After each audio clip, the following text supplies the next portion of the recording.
Tiens! Bonsoir! Je m'appelle Fritz. Oui, je sais, ça fait beaucoup d'Allemands dans la même équipe, mais que voulez-vous? C'est à cause de la moustache et du col roulé. Et en plus, ça faisait fureur dans les années 80. Vous savez aussi ce qui faisait fureur dans les années 80? Les Nissan. Voudriez-vous que je vous raconte leur histoire? Ça me ferait tellement plaisir. Je dois vous avouer que j'ai une affection particulière pour cette marque.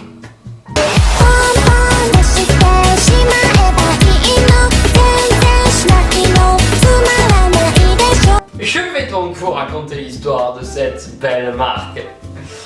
Oh, des notes. De quoi s'agit-il?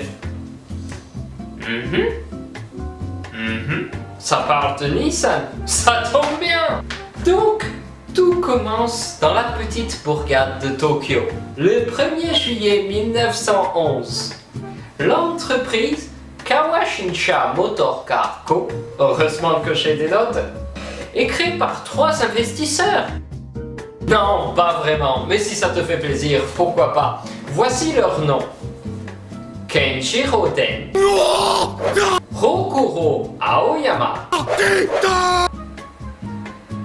et Maitero Takeshi. Non, Takeshi. Ils se lancent donc dans la fabrication de leur première voiture. Non, pas exactement. 3 ans après sortira enfin la voiture des ateliers. Elle s'appellera la date. Non, pas le fruit, la date. Elle possédait un moteur V2 de 10 chevaux et une vitesse de pointe de 32 km/h. Attention, replaçons-nous dans le contexte. Nous sommes en 1914. À cette époque-là, quand tu veux te rendre du point A au point B et que tu es extrêmement pressé, qu'il faut donc que tu ailles extrêmement vite, eh bien c'est très simple. Tu n'y vas pas. En 1919, une autre boîte, attention, je sors les notes parce que ce n'est pas simple. Jitsuyo Jidosha Seizo. Tu vas faire ça à chaque fois? Bon, donc ces gens-là lancent la Lila, une petite voiture de 1,2 litre. En 1926, ces 2 boîtes fusionnent pour donner, attention, ce n'est pas pratique à dire, la Dachidosha Seizo Co. Non mais il s'imaginait quoi? Hey Fritz, belle voiture, qu'est-ce que c'est? Moi, ça c'est ma Dachidosha Seizo Co 200 SX SA. Non mais sérieusement, comment voulez-vous que ça fonctionne? Donc tout ce beau monde s'installe à Osaka. Pour le moment, ils ont foiré absolument tous leurs projets. Donc ils se disent pourquoi pas se lancer dans la fabrication de camions. Quitte à tout foirer, autant le faire en grand. 4 ans plus tard, c'est-à-dire en 1930, pour ceux qui ont arrêté de suivre, ils relancent la construction automobile. Enfin, ils lancent la date 91, non pas d'incrustation de fruits. 91, il y a une référence, donc pas de fruits. En 1931, leur société devient une filiale de Tobata Imonoko et se lance dans la production d'un dérivé d'Austin 7. Ces voitures prennent l'appellation Datsun. Non, je n'ai pas fait de faute, attends un peu. Datsun signifie littéralement les fils de date, qui sont simplement les initiales des 3 fondateurs. Ya, si tu veux. En 1932, ils construisent la nouvelle usine à Yokohama et changent de nom pour Datsun. Voilà, ça va mieux? Et il le faut pour la traduction anglaise soleil. Car le soleil est le symbole du Japon. En 1933, Tobata et une autre boîte Nihon Sangyo Co, qui veut dire industrie du Japon, autrement dit en abrégé. Vous le sentez venir?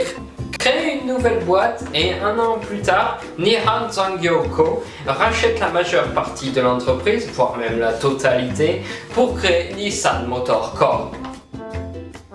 La marque est enfin créée. Maintenant, il faut passer de ça à ça. Donc, à partir de là, tout va bien. Ils se mettent à construire des coupés, des roadsters. L'usine fonctionne parfaitement. quand là, gros problème, Seconde Guerre mondiale, l'effort de guerre, le gouvernement débarque dans l'usine, réquisitionne l'usine afin de construire des armements. Il a fallu attendre 2 ans avant qu'il puisse reprendre le contrôle de l'usine et pouvoir relancer la fabrication à automobile. En 1947, tout le monde retourne à l'usine et se remet au travail. Ils produisent alors les voitures sous le nom Nissan pour le Japon et sous le nom Datsun à l'international. Mais toutes les voitures restent de pâles copies anglaises. En 1950, les responsables se disent « Mais attends, nous sommes des constructeurs de voitures, nous pouvons créer nos propres voitures ». Ils se sont donc basés sur des véhicules de guerre qu'ils ont construits et ont créé le Patrol qui est apparu en 1951 avec un moteur 6 cylindres de 85 chevaux.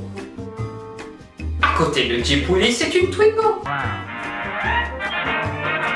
Et voilà qu'en 1955, ils pondent une limousine, la 110. En 58, la Datsun 210 gagne le rallye d'Australie.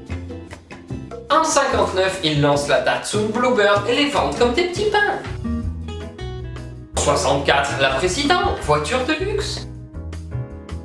En 1966, ils récupèrent la Prince Motor Corp et un personnel ultra qualifié.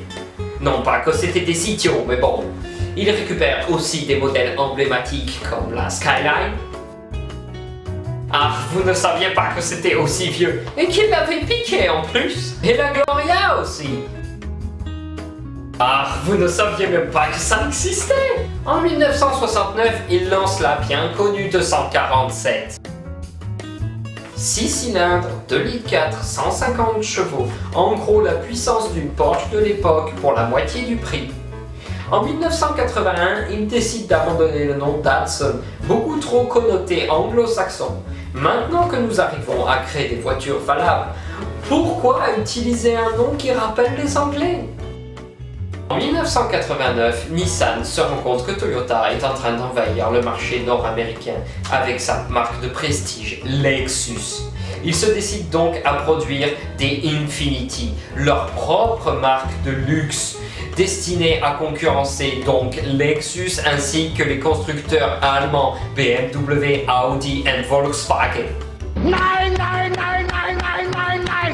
À force de vouloir pisser plus loin que les autres, Nissan s'endette de plus en plus. Et dans toutes les années 90, il ne réalise qu'une seule année bénéficiaire, en 1996. Les années d'après ne sont qu'un enchaînement d'échecs. En 1998, ils ne sont vraiment pas loin d'aller pointer chez Pôle emploi. Ils essayent alors d'aller voir d'autres constructeurs afin de réclamer leur aide, mais sans résultat. C'est alors que Monsieur Renault pointe le bout de son nez. Wow. Il rachète un peu moins de la moitié de l'entreprise, c'est-à-dire 44%, et dirige alors tout le monde afin de remettre la boîte sur le bon chemin. En 2013, Nissan nous la joue comme Renault. Ils essayent de sortir une marque, et réussissent d'ailleurs, une marque low cost destinée aux pays en développement. Ils ressortent alors le nom Datsun et créent la Datsun Go. Depuis, Nissan ne cesse de croître. Ils ont enfin dépassé les 150 millions de véhicules vendus, 73 ans pour vendre 100 millions de véhicules et seulement 11 ans pour vendre 50 millions de véhicules. Comme quoi Renault, ce n'est pas si mal. Eh bien voilà, c'était le premier épisode du feuilleton. J'espère que celui-ci vous a plu. Si c'est le cas, notifiez-le dans les commentaires et alors nous en ferons d'autres. A très bientôt sur l'internet. Au revoir.